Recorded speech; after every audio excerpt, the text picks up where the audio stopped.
அனைவருக்கும் வணக்கம். நல்லம்பாக்கத்தில் அமைந்துள்ள திருநல்லமங்கை ஈஸ்வரி சமேத சொர்ணலிங்கேஸ்வரர் ஆலயத்துல இப்போ முருகப்பெருமானையும் வள்ளி தெய்வானையோட பிரதிஷ்டை செய்யறதுக்கான வேலைகள் எல்லாம் நடந்துகிட்டு இருக்குங்க.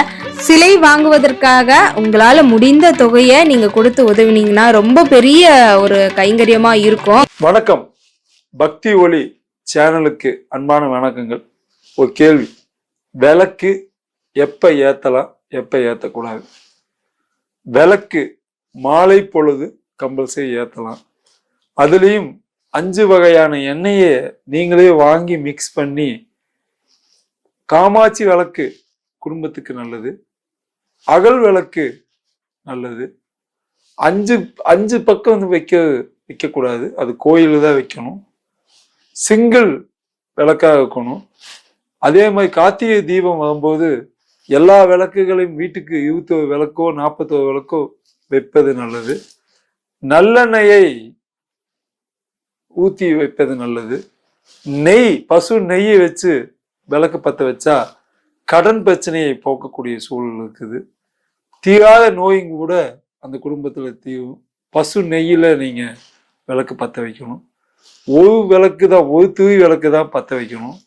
அதுலேயும் திரி வந்து ஒரு கடையில போய் நீங்க கேட்கும் போதே ஒரு 4 வகையான திரி இருக்கும். அதுல கொஞ்சம் காஸ்ட்லியானது திரி வந்து அப்படியே மாவாட்ட போகும். அந்த திரி தான் நீங்க வாங்கணும். காட்டன் திரியோ, ஒரு தடவை திரி யூஸ் பண்ணால் அந்த திரி முடிவு வரைக்கும் நீங்க வெயிட் பண்ணணும். தூக்கி போடக்கூடாது, பாதியில் தூக்கி போடக்கூடாது. நீங்க எல்லாம் என்ன பண்றீங்கன்னா, ஒரு நாளுக்கு நாள் திரி மாற்றணும்னு நினைக்கிறது வந்து மிகப்பெரிய தவறு. திரியை முடிக்கணும். இல்லை திரி அதுவே எரிஞ்சு மை போல ஆகி அந்த மையை எடுத்து ஒரு கிண்ணத்துல வச்சோம்னா அந்த திரியோட மையை நீங்க தலையிலையோ இல்லை நெத்தியிலையோ இடுவது நல்லது. அப்படி இடும்போது அவங்களுக்கு இருக்க பிரச்சனையும் முடியும். அந்த காலத்துல இது இருந்தது.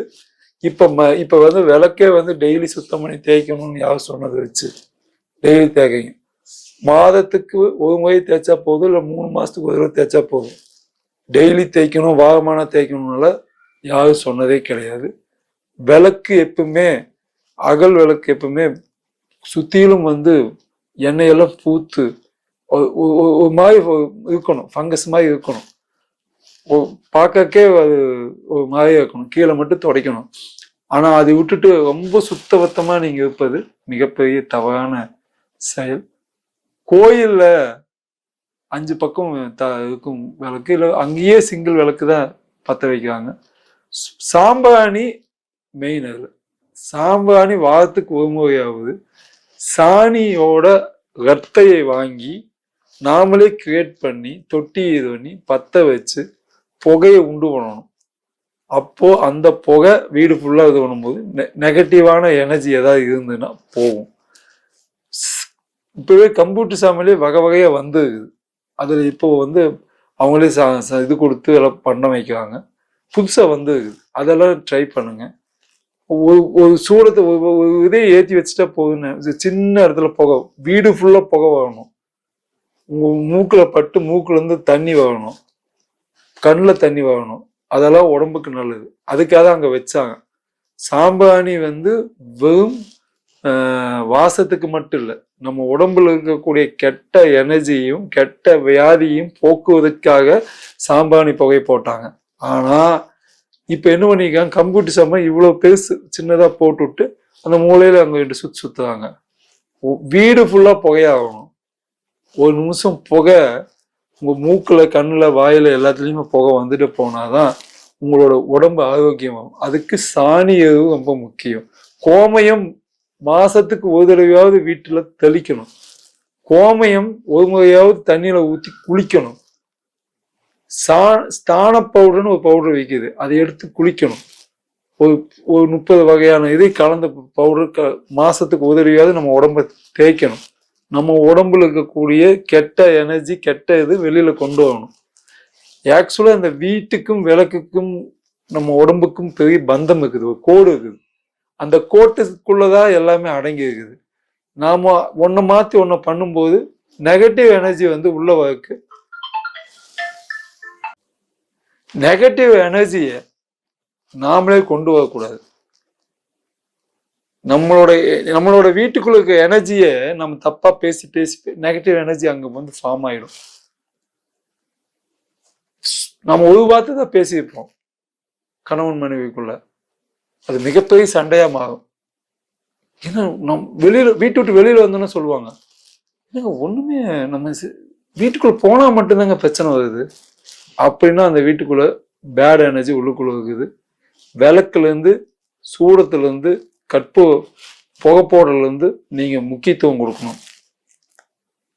அதுக்காக வீட்டையே மாத்தணும்னு நான் சொல்லல. பேட் எனர்ஜி எங்க போனாலும் இருக்கும், உங்களை சுத்தி துரத்திட்டு வந்துட்டே இருக்கும். அதை நீங்க உடைச்சே ஆகணும்.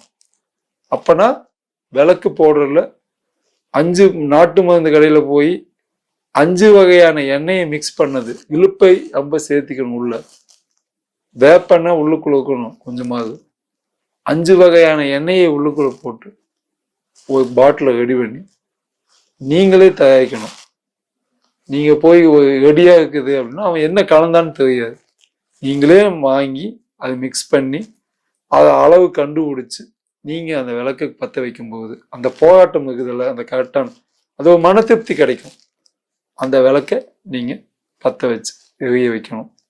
அதுதான் மிகப்பெரிய இது. சைனீஸ்ல இருந்து புத்த மதத்துல இருந்து எல்லாருமே வந்து அந்த வாசனை பொருளுக்கு ஒரு முக்கியத்துவம் கொடுக்குறாங்க.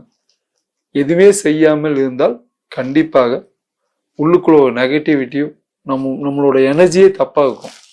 அங்க அப்போ போக்க குழந்தையிலேருந்து எல்லாமே எனர்ஜி மைனஸாக இருக்கும். சில இடங்கள் போகணும் பார்த்தீங்கன்னா ரொம்ப சின்ன வீடாக இருக்கும். அவங்களாம் பார்த்தீங்கன்னா ரொம்ப எனர்ஜியாக இருப்பாங்க. தங்கக்கு ரொம்ப கம்மியாக இருக்கும், ஆனால் அவங்க வாழ்க்கை நல்லா இருக்கும். பெரிய வீடாக இருக்கும், 2 பேர் தான் இருப்பாங்க, ரொம்ப கொடுமையாக இருப்பாங்க, சைக்கோத்தனமாக நடந்துக்குவாங்க. அங்கே எனர்ஜி தப்பாகுது.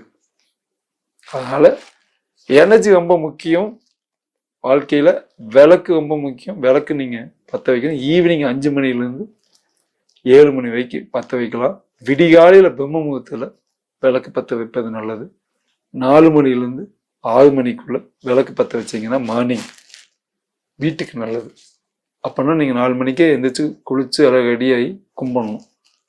அப்படி 7 மணிக்கு மேல கும்பிடுறது வந்து அது வந்து ஒரு ஃபார்முலாட்டி.